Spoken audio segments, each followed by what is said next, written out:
তারা মানুষগুলো নানানভাবে যখন নির্যাতন করতেছে আর দিনে মুসলমানের সংখ্যা বাড়তেছে, এবার আবু জেহেল টার্গেট নিলেন আমার নবীর উপরে তিনি আক্রমণ করবেন। বলেন নাউজুবিল্লাহ। আল্লাহ নবী কাবার কিনারে হেলান দিয়ে বসে আছেন, খুব খেয়াল করো, নবীজি কাবার কিনারে হেলান দিয়ে বসে আছেন।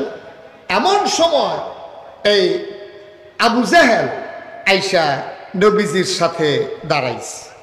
এখন আবু জেহেলের সাথে নবীজির কোনো ঝগড়া নাই, কোনো বিবাদ নাই, টাকা পয়সার কোনো লেনদেনও নাই। তারপরে আবু জেহেল আইসা নবীরে ডাক দিয়া দাঁড় করাইছে। এখন প্রশ্ন হলো, আবু জেহেল কেন নবীকে মারতে যায়? মনে রাখবেন, গোটা পৃথিবীতে যত নবী এবং রসুল এসেছেন, নবী এবং রসুলরা আসার পরে নবী এবং রসুলদের 3 দল মানুষ বিরোধিতা করেছে, এবং আমাদের যিনি নবী ওনারও বিরোধিতা করছে 3 দল মানুষ। কয় দল? কথা কনা দেখি, কয় দল? 3 দল মানুষ। আকারে আদমের সময় তো আর মানুষ ছিল না, আমাদের আব্বা আদম বাচ্চা গেছে। নূহ আলাইহিস সালাম থেকে শুরু হয়েছে একেবারে ঈসা নবী পর্যন্ত 3 দল মানুষ এই নবীদের ইসলামের আল্লাহর বিরোধিতা করছে। আজকে এই 3 দল মানুষকে আমরা চিন্না রাহাম কেড়াই দরকার আছে নাকি নাই? এই 3 দল মানুষ কেড়া, এটা আমরার ভিতরে আছে। তখন আমি কোয়া শুরু করাম, আপনারা দেখবেন নামও কইয়ালাইতে পারবেন। তেদো এই আইতে আছে কয় দল? আরে মনোযোগ নাই রে, কয় দল? 3 দল মানুষ। ইসলামে প্রচন্ড গরম না, আমি বুঝতে পারছি, আমি কম সময়ে ছেড়ে দেবো ইনশাল্লাহ। এই যে এই 8 নম্বর যাত্রী বসো, যখন লাল কার্ড দেওয়া হয় টের পাইবা ঘটনা কি দেখতে আছে। বয়া দাও, ফাউল করো না। কয় দল না? কয় দল? 3 দল মানুষ নবীজির বিরোধিতা করছে। 1 নম্বরে হইল যারা তখন ক্ষমতায় ছিল। তো তখন যারা ক্ষমতায় ছিল তাদের নেতা ছিল আবু জেহেল। কি নাম? কথা কথা কি নাম? তো আবু জেহেল কেন বিরোধিতা করলো খুব খেয়াল করেন, সিহন কথা কইলে বুঝবেন। বুঝানোর ভিতরে আমি মাশাআল্লাহ খারাপ না, ভালোই। অনেকে কইছে কই হুজুর আপনার ওয়াজ যে তারা না বুঝে তার আর ওয়াজ শুনতে লাভ নাই। আমি যেমন কোনা কাঞ্চি মেরে গেল, যে যেই রকম খাইতে পারে সেই রকম। একজন একজন করে উঠতেছো কেন? কি হয়েছে? চুপ করে একটু কথা শোনো। আমি এই খাউন্নানটা যে খানা দিতাম পারি, মনে করেন দুধের বাচ্চা, তো তারে তো আর ভাত দেওয়ান যেত না, তারে ফিডারে বুড়ে দুধ দেওয়ান লাগবো। তো কোনো মতে দুধ ছাড়াইয়া মাত্র কিছু কিছু খাইতে পারে, তারে ডাইলের পানি দিয়ে কষালন দিয়ে, ঠিক নিও। এরপরে যারা শক্ত খায় খাইব, অক্করে যারা নরম, দাঁত নাই, সমস্যা, কাম লাগলে বদনার ভিতরে বইটা নল দিয়া মার হাবা কেন তো একেবারে বুঝ মতো কথা লইয়া বাজ যাবেন। কয় দল না? কয় দল না? পক্ষে না বিপক্ষে? তখন 1 দল হইল রাষ্ট্রীয় ক্ষমতা, রাজা বাদশাহ যারা থাকে তারা 1 নম্বর ইসলামের বিরোধিতা করে, অহনো করে, আগেও করছে, লেখা রাখেন সামনের দিনও করব। ঠিক কিনা কন? কারণ যারা ক্ষমতায় যায় তার কাছে ইসলামের চাইতে ক্ষমতা বড়। ঠিক কিনা বলো? কাম লাগলে ইসলাম বেড়াত লাগো, তারা ক্ষমতায় থাকলে সারে। যারা ইসলাম রে সাইড কইরা ক্ষমতায় থাকতে চায়, ইতিহাস প্রমাণ করেছে রান্না করে গরম ভাতও খাইয়া যাইতে পারে না। এই হচ্ছে বাস্তবতা, এটা ইতিহাস না, ওকে রিসেন্টলি, মানে কয়দিন আগে আর কি। ঠিক রে? তাইলে বুঝা গেল আপনি ইসলামের লগে দ্বন্দ্ব করে থাইকা লাইবেন, আল্লাহর মাইন দুনিয়ার বা। ঠিক কিনা কর? একটু সরাই দেন, একজন লোকও থাকা যাবে না এখানে, সরেন। হাতে ধরে রেকর্ড হয় না ভাই, আপনি চেষ্টা করেন না, শুধু শুধু বসেন, যে ওইদিকে বসেন, শুনেন।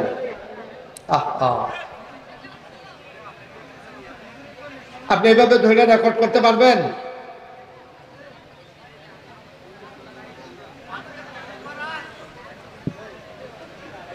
একটু সুযোগ করে দেন, লোকজন তো আসতেছে, আরো আসবে। আপনারা যদি এখনই গ্যাদারিং করেন, আর স্টেজের উপরে বলছি যে একজনও কথা বললেন না, আপনি এইভাবে কথা বললে তো আমি কথা বলতে পারবো না। একেবারে একটা শব্দ যেন না হয়, ওটাকে একটু খেয়াল রাখতে হবে ইনশাআল্লাহ। সবাই একটু মনোযোগের সাথে বসেন, আমাকে একটু সুযোগ করে দেন। আমি যখন যেটা বলতে বলি আওয়াজ করে জবাব দিয়ে বলেন সুবহানাল্লাহ। এতগুলো লোক বললে এই আওয়াজ হয়? আওয়াজ তো অনেক বেশি হওয়ার কথা। পড়েন সুবহানাল্লাহ, বলেন আলহামদুলিল্লাহ, আল্লাহু আকবার। সম্মানিত এলাকাবাসী, আপনারা জানেন যে 5ই আগস্ট বাংলাদেশের পট পরিবর্তনের পরে জগদ্দল পাথরের মতো চেপে বসা একটা শক্তি ছাত্র জনতার ঐক্যবদ্ধ প্রচেষ্টায় হাজারো প্রাণের বিনিময়ে, রক্তের বিনিময়ে বাংলাদেশের মানুষ দ্বিতীয়বারে আবার স্বাধীনতা পেয়েছে। এই স্বাধীনতার স্বাদ যদি উপভোগ করতে হয়, এই স্বাধীন দেশকে যদি আমরা সুন্দরভাবে গড়ে তুলতে চাই, সবাই মনোযোগের সাথে বসতে হবে এবং আমাকে কথা বলতে দিতে হবে, আপনাদেরকে কথা শুনতে হবে। আমরা কেমন করে চললে আমার বাংলা কাগজে পত্রে নয়, প্রকৃত অর্থেই সোনার বাংলা হবে, সেই সম্পর্কে আমরা কিছু কথা শুনবো ইনশাআল্লাহ। আল্লাহ যেন তৌফিক দান করে। সবাই পড়েন আমিন। আপনারা যারা সামনে আছেন, দয়া করে একটা আওয়াজও কেউ কইরেন না, দয়া করে একটা আওয়াজও কেউ কইরেন না। আমি আগেই বোধহয় ভালো ছিলাম। আগে যখন আমার মাহফিলের লোক কম হইতো, তখন আমার সুবিধা ছিল, মন ভরে কথা বলতে পারতাম। কিন্তু এই বছর একটা প্রোগ্রামেও ভালো করে কথা বলতে পারি না, আপনাদের হট্টগোলের কারণে, আওয়াজের কারণে। লোক তার চাইতে বেশি হলে আওয়াজের তো দরকার নাই, লোক হয়েছে আলহামদুলিল্লাহ। আপনারা বসেন, কথা শুনেন চুপ করে, কোনো আওয়াজ করেন না, তাইলে কিছু কথা শোনা যাবে ইনশাআল্লাহ। আল্লাহ যেন কবুল করে। সবাই পড়ে আমিন। শুরুতে আল্লাহর কাছে দয়া চাই, আপনাদের কাছে দোয়া চাই। আল্লাহ যেন আমার মুখ দিয়ে সেই কথাগুলো বের করে দেন যেগুলো আমার জন্য দরকার এবং আপনাদের জন্য দরকার। সবাই পড়েন আমিন। বন্ধুগণ, আল্লাহ তাবারক ওয়া তাআলা এই দুনিয়ার ভিতরে আমাদেরকে যখন পাঠালেন, পাঠানোর পরে আমাদের জ্ঞান হলো সসীম। খুব খেয়াল করে শুনেন, আমাদের জ্ঞান হলো সসীম, সীমাবদ্ধ। বাইকটা একটু কমাই দেব। আমাদের জ্ঞান একেবারেই সীমাবদ্ধ। এই সসীম জ্ঞানের অধিকারী মানুষগুলো জানে না আগামী সকালবেলা সে ঘুম থেকে উঠবে কি উঠবে না, কেমন করে তার জীবন চালাতে হবে, কি হবে তার রিজিক, কেউ জানি না আমরা। কিন্তু আল্লাহ অসীম জ্ঞানের অধিকারী, তিনি আমাদেরকে মানুষ করে পাঠানোর পরে কোন পথে গেলে জান্নাত, কোন পথে গেলে জাহান্নাম, কোন পথে গেলে লাভ আর কোন পথে গেলে লোকসান, কোন পথে ভালো, কোন পথে মন্দ, কোন পথে কল্যাণ, কোন পথে অকল্যাণ, কোন পথে শিরক বিদআত, কোন পথে তাওহীদ রিসালাত, কোন পথে কুফর আর কোন পথে ইসলাম জানানোর জন্য যুগে যুগে আল্লাহ তাবারক ওয়া তাআলা নবী এবং রাসূল পাঠিয়েছেন। এই নবীদের মাঝে যিনি সবার সেরা, যিনি সবার শেষ, তিনি হলেন আপনার আমার নবী, নবী মুহাম্মদুর রাসূলুল্লাহ। নবীর নাম শুনলে কি পড়তে হয়? সবাই পড়েন, কি পড়তে হয়? হ্যাঁ ছেলে, এই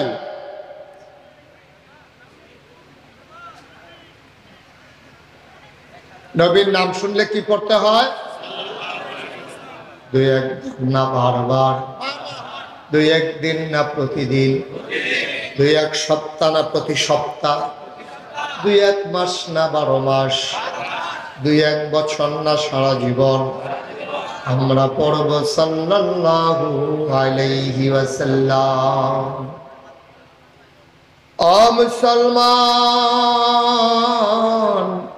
মন দিয়ে শুনো রে ভাই, ১,৫০০ বছর আগে সেই প্রবধারায় যিনি নবী আসলেন, তিনি আপনার আমার নবী, নবী মুহাম্মদুর রাসূলুল্লাহ সাল্লাল্লাহু আলাইহি ওয়াসাল্লাম। আল্লাহর নবী তিনি যখন দ্বীনের দাওয়াত দিলেন, তিনি নবুয়ত প্রাপ্ত হলেন, একা মানুষ। তার দ্বীনের দাওয়াত পেয়ে সর্বপ্রথম ইসলাম গ্রহণ করলেন ওনার বিবি, আমাদের আম্মা মা খাদিজা রাদিয়াল্লাহু তাআলা আনহা। বলেন সুবহানাল্লাহ। আম্মা জান খাদিজা সর্বপ্রথম ইসলাম গ্রহণ করলেন।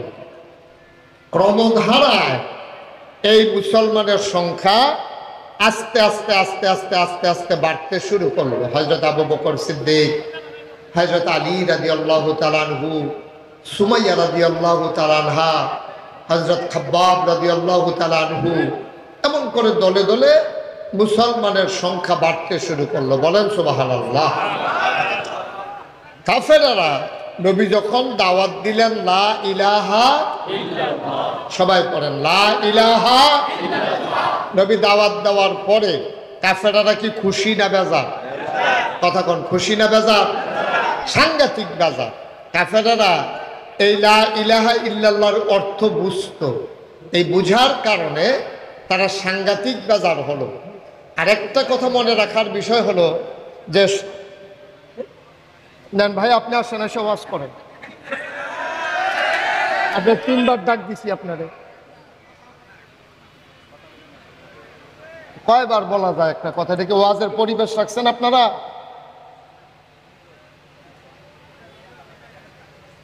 মঞ্চে বৈশা বৈশা আপনার কথা বললে, সামনে কথা বললে তো আমরা আনছেন কেন আপনারা? আর বন্ধু না যে শুধু ফোলা ফাইন, এবার ফোলাইন মানুষ বুঝছে না, কইয়া লাইস। হ্যাঁ,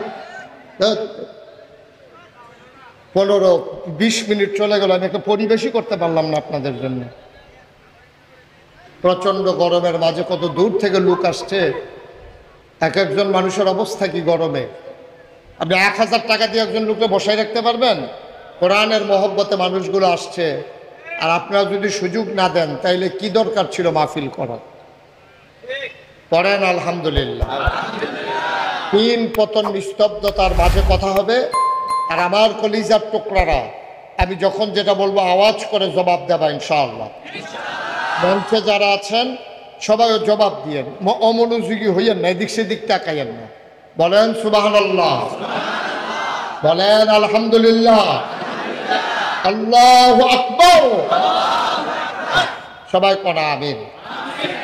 নবী যখন দ্বীনের দাওয়াত দিলেন, সর্বপ্রথম যেই বাক্যটা দিয়া, কলমাটা দিয়া দাওয়াত দিলেন, এটা হচ্ছে লা ইলাহা ইল্লাল্লাহ মুহাম্মাদুর রাসূলুল্লাহ। এখন এই কলমা দিয়ে যখন নবীজি দাওয়াত দিলেন, সর্বপ্রথম যারা ইসলামের দিকে ঝুঁকলো তারা হলো গরিব মানুষগুলো, অসহায় মানুষগুলো। মক্কায় ধনী মানুষগুলো ইসলামের পথে প্রথমে আসলো না, প্রথমে আসলো গরিব, অসহায়, বংশ ছাড়া, দুর্বল, এইরকম মানুষগুলো, কৃতদাস, গোলাম, এই মানুষগুলো প্রথম ইসলাম গ্রহণ করলো। ইসলাম গ্রহণ করে দলে দলে লোক যখন বাড়তে শুরু করলো, সর্বপ্রথম তারা চিন্তা করেছিল কাফেরেরা যে এইভাবে যদি মুসলমানের সংখ্যা বাড়ে তো ধমক দিলে, টিটকারি মারলে, মস্কারা করলে হয়তো সেই মুসলমান আর থাকবে না, আস্তে করে শেষ হয়ে যাবে। কিন্তু তারা টিটকারি মেরেছে, তারপর আপনার গালাগালি করেছে, মানুষের উপরে টোকটাক নির্যাতন করেছে, মানুষের সাথে খারাপ ব্যবহার করেছে। তারপরে মুসলমানের সংখ্যা দিন দিন কি কমতেছে না বাড়তেছে? মুসলমানের সংখ্যা দিন দিন বাড়তেছে। তখনকার জমানায় একটা সংসদ ছিল, সংসদটার নাম হলো দারুন নাদওয়া। আমাদের যেমন বাংলাদেশে সংসদ ভবন আছে, ভারতে যেমন আছে লোকসভা, ব্রিটেনে আছে পার্লামেন্ট, আমেরিকাতে আছে হোয়াইট হাউস। তৎকালীন জমানায় মক্কার কাফেরদের যে সংসদ, এটার নাম ছিল দারুন নাদওয়া। এই দারুন নাদওয়ায় তারা মিটিং ডাকছিল, ইমার্জেন্সি অ্যাসেম্বলি কল করলো, তাদের জরুরি অধিবেশন। সবাই মিলে পরামর্শ করলো যে মুসলমানের সংখ্যা যেভাবে বাড়তেছে, এখন কি করা? টিটকারি মারলাম, মস্কারা করলাম, কোনোভাবে তো মুসলমানের সংখ্যা কমতেছে না, এখন কি করা? সবাই মিলে সিদ্ধান্ত নিল আফসোসের বিষয় হলো, ভয়ের বিষয় হলো, কিছুদিন পরেই হলো আমাদের হজ। কি কথা বলেন? কি হজ? তো হজের ভিতরে শুধু তো মক্কার লোক থাকবে না, হজের ভিতরে তো অন্য জায়গা থেকেও লোক আসে। সৌদি আরবে যখন এখন হজ হয়, বাংলাদেশ থেকে লোক যায় নাকি যায় না? ইন্ডিয়া থেকে, পাকিস্তান, ইন্দোনেশিয়া, মালয়েশিয়া, সব জায়গা থেকে লোক যায়। তৎকালীন জমানায় এত দূর থেকে যেত না, কিন্তু জাজিরাতুল আরব, মক্কা ভূখণ্ডের চতুর্পার্শ্বে যারা ছিল, সিরিয়া, ইরান, ইরাক, পারস্য, তায়েফ, বিভিন্ন শহর থেকে, আবা, আল কাসিম, এই বিভিন্ন শহর থেকে মানুষ, মদিনা, দলে দলে লোক আসতো মক্কায়। মক্কায় আইসা তারা হজ করত। এখন তারা মিটিংয়ে বৈশা চিন্তা করতেছে যে আরে আগে তো নবীজি মোহাম্মদ বললে না, কি বলতে হয়? ওই একজনেও তো কইলেন না মোহাম্মদ। আগে তো দিনের দাওয়াত দিছে ঘরে ঘরে, মক্কার নগরীতে। এখন যে হজ করতে বাইরের লোক আসবে, আর মোহাম্মদ যদি এই দাওয়াত দিতে থাকে, তাহলে এই ইসলাম তো আর মক্কায় থাকবে না। ইসলাম চলে যাবে সিরিয়া, ইসলাম চলে যাবে তায়েফে, ইসলাম চলে যাবে মদিনা, ইসলাম চলে যাবে ইরাকে, ইসলাম চলে যাবে ইরানে। এটা নিয়ে তাদের মারাত্মক টেনশন। সবাই মিলে এখন চিন্তা করলো এখন কি করা যায়। এখন সবাই মিলে একটা বুদ্ধি করছে। কয় কি বুদ্ধি? কয় ইসলাম যেন এই মক্কার বাইরে যেতে না পারে। মক্কায় যেই যেই রাস্তা দিয়া লোকগুলা ঢুকবে, যেমন আপনাদের এই গ্রামের নাম কি? আইয়ুবপুর। এখন আইয়ুবপুর গ্রামে এই ঢুকার মতো কয়েকটা রাস্তা আছে। এখন মক্কায় ঢুকার মতো কয়েকটা রাস্তা ছিল। কাফেরারা সিদ্ধান্ত নিছে প্রতিটা রাস্তার মুখে মদিনার লোকজন যেদিক দিয়ে আসে এদিকে একদল, সিরিয়ার লোক যেদিক দিয়ে আসে, তায়েফের লোক যেদিক দিয়ে আসে, নানান জায়গায় দলে দলে আমাদের লোকজন দাঁড়াই থাকবে। যারাই হজে আসবে তাদেরকে বলা হবে, ভাই আপনি হজে আসছেন, ভালো কথা, আপনারা কয়জন আসছেন? তাই আমরা তো মনে করেন যে আমরা তো আসছি 50 জন। তাই আপনারা কি 50 জন যে আইছেন সবাই লইয়া যাইতেন চান, নাকি 2-4 জন রাখা যাইতেন চান? কবে এটা কি কথা কইলেন? আমরা হজে আইছি তো সবাই নিয়ে যাবো না আবার ফিরত? 2-4 জন রাখা যাবো কি করতে? 2-4 জন লোক যদি রাখা যাইতেন না চান, তাহলে আমরা 10 জন জাদুঘর বাড়ুছি। নাউজুবিল্লাহ, আসতে কর জোরে কর নাউজুবিল্লাহ। আমরা 10 জাদুঘর বাড়ুইছে। এবার আর কথার ভিতরে এমন জাদু, বউয়ে যদি এবার আর কথা শুনে যাবে তেল করে দিকে, বাহে যদি এবার আর কথা শুনে ফুটের তেল করে দিকে, ভাই যদি, এটা কি হলো ভাই, ভাই যদি কথা শুনে তাহলে ভাইয়ের থেকে আলগা হয়ে যায়। এইরকম আজব এক জাদুঘর। নাউজুবিল্লাহ বলবেন না? এখন কি করা? তা আপনারা যখন ঢুকবেন এই পাগলের কাছেও যাবেন না। তো ওনারা জিজ্ঞেস করছে, ভাই পাগলের কি নাম? তাই পাগলের নাম হলো মুহাম্মদ সাল্লাল্লাহু আলাইহি ওয়াসাল্লাম। Thank you. সবাই কইয়েন, এই ধুম দুইটা ডিব্বা যেমন বইয়া থাকে, বাঁচবেন কয় বছর? কইয়া দিয়া বইরা জিজ্ঞা আমিন কর। তো এই জাদুঘরের নাম কি? মুহাম্মদুর রাসূলুল্লাহ। এই মাশাআল্লাহ, এখন একটা পরিবেশ হইতে আছে। নবীজির নাম শুনলে আমার জন্য অপেক্ষা করেন না, এটা আমরা সবাই বলে দেব মুহাম্মদুর রাসূলুল্লাহ সাল্লাল্লাহু আলাইহি ওয়াসাল্লাম। এখন সবাই যখন এই কথা বলছে, এটা তো টেনশনের বিষয়। আচ্ছা ঠিক আছে, আমরা কেউ কাছেও যাব না, তার কথাও শুনবো না। এই তোমরা সব সাবধান থাকবা, জিগাইবা, যার লোকের কথা কইবা নাম কি জিগাইবা। যদি হলো যে মোহাম্মদ, এবার ওর কাছেও যাওয়ার দরকার নাই। এই কথার পরে হজ শেষ। হজের কাজকর্ম যখন শেষ হয়েছে, তখন একজন আরেকজনের কয়, ভাই আবার বাচ্চা আইলে না মক্কা শরীফ আইতাম। আইসি যখন ওই যে ফাগলের কথা কইছিল, এক নজর করে চাইয়া যাইতাম। আইসিয়ে যখন ফাগলটা চাইয়া যাই, আর আইনা না, সুবহানাল্লাহ বলবেন না? আর আইনা নাই, ফাগলটা কিন্তু চাইয়েই যাই। এই কথা কই আসে না। এখন একজন আরেকজনকে জিগা, ভাই এই যারে ফায় তারিখে, ভাই মোহাম্মদের বাড়ি কোনটা? ভাই এই কথাটাই আর কইেন না। বাংলাদেশেও দেখবেন এখন যে মাহফিলটার ভিতরে লোক আছে, যদি এই আর মাহফিলটার সাইডে একটা ফাগল থাকতো, দেখবেন হ্যাঁ 2 গুণ লোক থাকবে, পেরিয়ে চাইতে হইবে। ফাগল ফাগল টেবিলে ফাগল। আবার ফাগলের কিছু সাংকেতিক চিহ্ন আছে, দেখবেন কোন ফাগল কি কইলে সেতে এইটা দেখবেন আবার এই ফলাফাইন জানে তো হেতারে গিয়ে এটা কয় তো হেতে একটা গালি দেয় চিল্লান দেয়, এই জমছে আর কি খেলা। নাউজুবিল্লাহ বলতেন না। আমি এক মাহফিলে গিয়া দেখি বিরাট লোকজন, আর এই এই এই ফাগলে একটা চিল্লান দেয়। আমি কই চিল্লান দেয় কে রে? কয় তারে গরম জিলাফি কইলে সেটাও গরম জিলাফি কইলে তার সাথে উঠতে যায় টেবিলে একবার গরম জিলাফি খাইতে লিয়া জিব্বা ফুটা লাইছে। অহন তার জিলাফি দেখলে শুনলে তার রাগ উঠতে যায়। এখন তারা মনে করলো পাগলের প্রতি একটা কিউরিসি আছে, পাগল দেখার জন্য মানুষের মনে একটা আগ্রহ আছে। এখন মদিনার যারা মুসলমান, বিভিন্ন দেশের যারা মুসলমান, তারা যারে পায় তার জায়গায় ভাই এই মোহাম্মদ যে একটা পাগল বাড়ি গুন্ডা, আরে হ্যার কথা আর কই না গরজামাই থাকে। নাউজুবিল্লাহ না, কথা তো সত্য কইছে, একটু টিটকারি বাইরে আর কি। নবীজি তো থাকে আম্মাজান খাদিজার বাড়িতে। এখন সবাই ঘর দেখাই দিছে, সবাই মিল্লা পাগল দেখতে গেছে। যাওয়ার পরে দেখে যে একজন লোক ওই বাড়ি থেকে বের হয়ে আসতেছে। দেখা বলতে ভাই এই বাড়িতে নাকি একজন পাগল আছে। কয় কিরকম? কয় আমরা শুনলাম এখানে একজন পাগল আছে। তো যখন দেখছে যে লোকটা আসছে, ওনার সুন্দর দাড়ি, কি সুন্দর ওনার চোখের ভ্রু, কি সুন্দর তার চোখের পাতা, কি সুন্দর তার কপাল, কি সুন্দর তার হাস, সুবহানাল্লাহ কয় না। তো ওনারে জিজ্ঞাসা ভাই এই ব্যক্তি পাগল আছে? কয় কোন বাড়িতে? কয় এই বাড়িতে। কয় পাগলের নাম কি? কয় মোহাম্মদ। কয় আমিও তো। সুবহানাল্লাহ বলবেন না। কয় পাগলের কি নাম? কয় মোহাম্মদ। কয় আমিও তো মোহাম্মদ। আপনি পাগল? সুবহানাল্লাহ বলবেন না। কারিমিয়া পাগল দেখলাম সারা জীবন চুলগুলো উস্কু খুস্কু, দাড়ির ভিতরে জট লেগে আছে, 15 বছর ধরে গুসল নাই, খাটাসার গন্ধে লগে দিয়ে আরাম যায় না। এক বুতাম থাকলে 5টা এর ভিতরে আছে 2টা লাগাই রাখছে কোন ইচ্ছা করিয়া। তারপরে লুঙ্গি যায় একটা পেন্সিল, এইটাও সাইডুগুল দিয়া সিরা।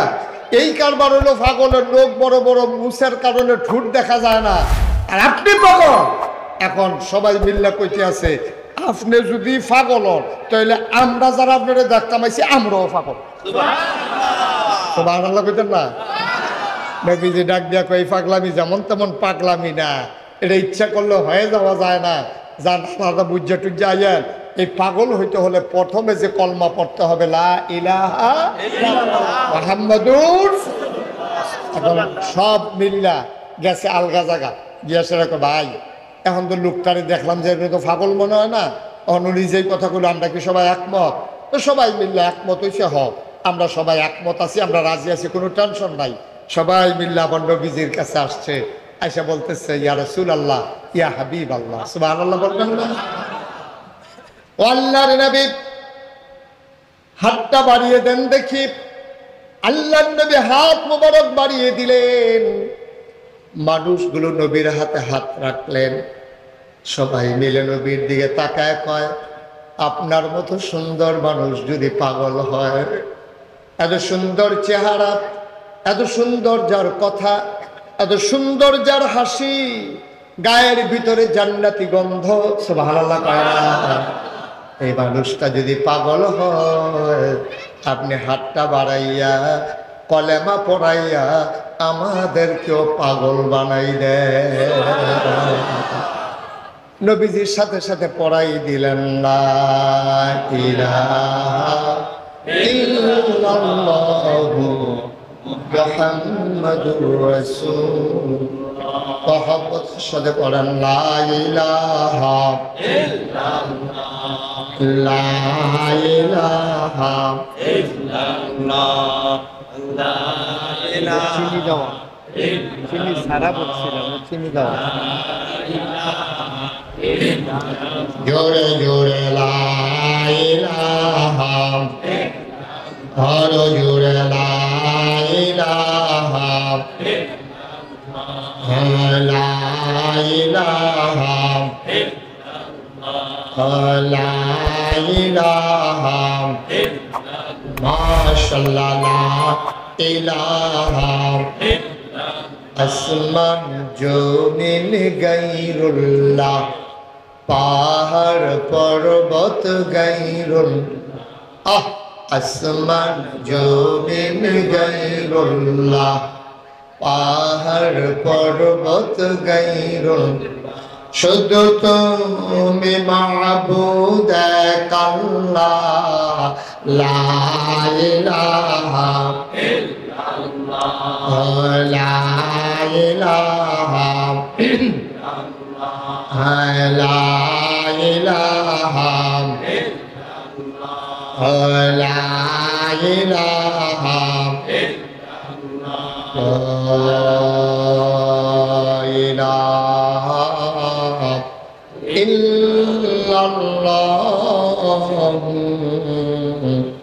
মুহাম্মাদুর রাসূলুল্লাহ সাল্লাল্লাহু আলাইহি ওয়াসাল্লাম। সবাই পড়েন আলহামদুলিল্লাহ। বন্ধুরা আমার, ভাইরা আমার, মুসলমানের সংখ্যা মক্কা ছেড়ে যখন বাইরে ছড়িয়ে পড়ল, মক্কায় সংখ্যা হয়ে দিন দিন আস্তে আস্তে বাড়তে শুরু করলো। কাফেরেরা চিন্তা করলো কথায় হবে না, টিটকারি মস্কারাতে হবে না, অনেকভাবে বুঝানো হলো, কোনোভাবেই যখন কাজ হলো না, এবার কাফেরেরা নির্যাতন শুরু করে দিল। নতুন করে যারা মুসলমান হলো তাদের উপরে অকথ্য নির্যাতন শুরু হয়ে গেল। বলেন নাউজুবিল্লাহ।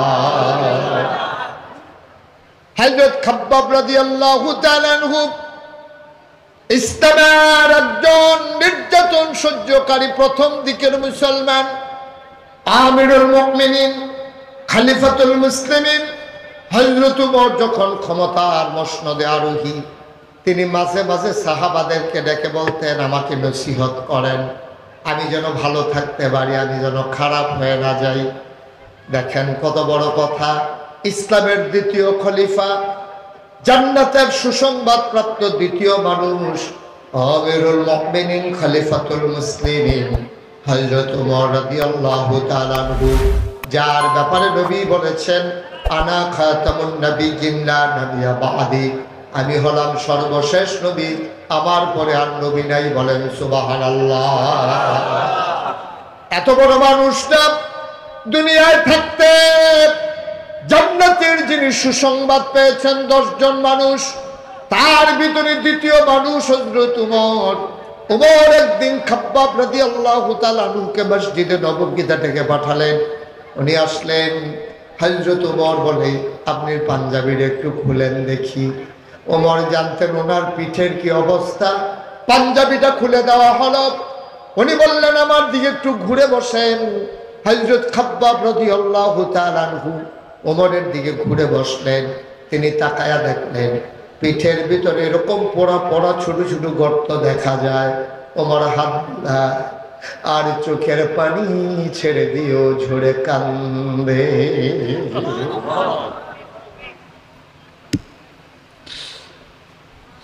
একটা মানুষের পিঠ এত অসমতল, জায়গায় জায়গায় শুধু গর্ত, আর গর্তগুলা মনে হয় কুচকে আছে। এটি কেমন গর্ত? হযরত ওমর হাত বুলায় গর্তের ভিতরে আঙ্গুল দেয় আর নিজে চোখের পানি ছেড়ে দিয়ে কান্দে। তিনি ডাক দিয়ে, খাব্বাব, আপনার পিঠের অবস্থা এমন হলো কেমন আমাকে জানান। হযরত খাব্বাব কয়, আমারে উমাইয়া, ওই যে উমাইয়া আমার যিনি মালিক ছিল, আমি যখন এক আল্লাহ বলে ডাকতাম, আর আমার যারা ওই মালিক ছিল, আমার যিনি মনিব ছিলেন, তিনি আমাকে যখন পিটাইতেন, পিটাইতে পিটাইতে যখন রক্তাক্ত করে ফেলতেন, দিনের আলো যখন থাকতো না, তখন তিনি কতগুলো লাকড়ি আগুন ধরাইয়া কয়লা বানাইয়া জ্বলন্ত কয়লার উপরে লম্বা করে আমারে শোয়াই দিতে। জ্বলন্ত কয়লাগুলো আমার পিঠের ভিতরে ঢুকে যেত। আমি কোনো মতে পায়ের হাতের উপরে ভর দিয়া পিঠ উঁচু করতে চাইতাম। আমার মালিক বড় বড় পাথর এনে আমার পেটের উপরে, আমার বুকের উপরে চাপা দিয়া রাখতো, আর আগুনে পুড়ে পুড়ে অঙ্গার গুলা, জ্বলন্ত কয়লা গুলা গর্ত হয়ে আমার পিঠের ভিতরে ঢুকে যেত।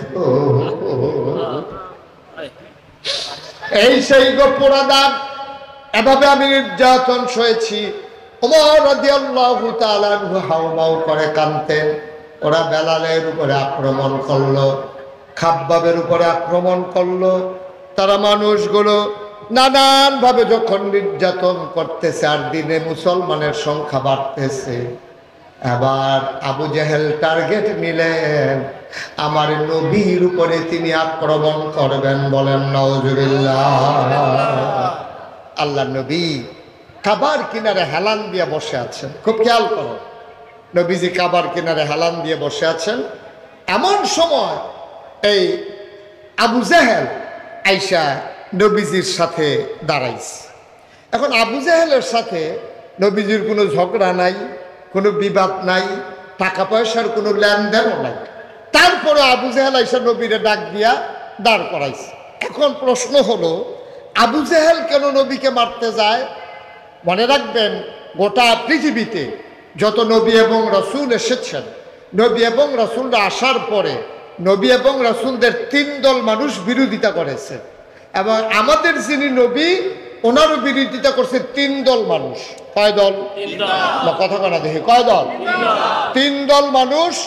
আকারে আদমের সময় তো আর মানুষ ছিল না, আমাদের আব্বা আদম বাচ্চা গেছে। নূহ আলাইহিস সালাম থেকে শুরু হয়েছে একেবারে ঈসা নবী পর্যন্ত 3 দল মানুষ এই নবীদের ইসলামের আল্লাহর বিরোধিতা করছে। আজকে এই 3 দল মানুষকে আমরা চিন্না রাহাম কেড়াই দরকার আছে নাকি নাই? এই 3 দল মানুষ কেড়া, এটা আমরার ভিতরে আছে। তখন আমি কোয়া শুরু করাম, আপনারা দেখবেন নামও কইয়ালাইতে পারবেন। তেদো এই আইতে আছে। কয় দল? আরে মনোযোগ নাই রে। কয় দল? 3 দল মানুষ। ইসলামে প্রচন্ড গরম না? আমি বুঝতে পারছি, আমি কম সময়ে ছেড়ে দেবো ইনশাল্লাহ। এই যে এই 8 নম্বর যাত্রী বসো।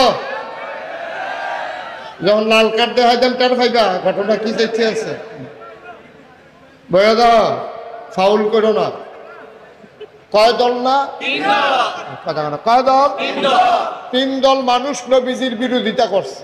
1 নম্বরে হইল যারা তখন ক্ষমতায় ছিল। তো তখন যারা ক্ষমতায় ছিল তাদের নেতা ছিল আবু জেহেল। কি নাম? কথা কথা কি নাম? তো আবু জেহেল কেন বিরোধিতা করলো? খুব খেয়াল করেন, সিহন কথা কইলে বুঝবেন। বুঝানোর ভিতরে আমি মাশাআল্লাহ খারাপ না, ভালোই। অনেকে কইছে কই হুজুর আপনার ওয়াজ যে তারা না বুঝে তার আর ওয়াজ শুনতে লাভ নাই। আমি যেমন কোনা কাঞ্চি মেরে কেন যে যেই রকম খাইতে পারে সেই রকম। এই একজন একজন করে উঠতেছো কেন? কি হয়েছে? চুপ করে একটু কথা শোনো।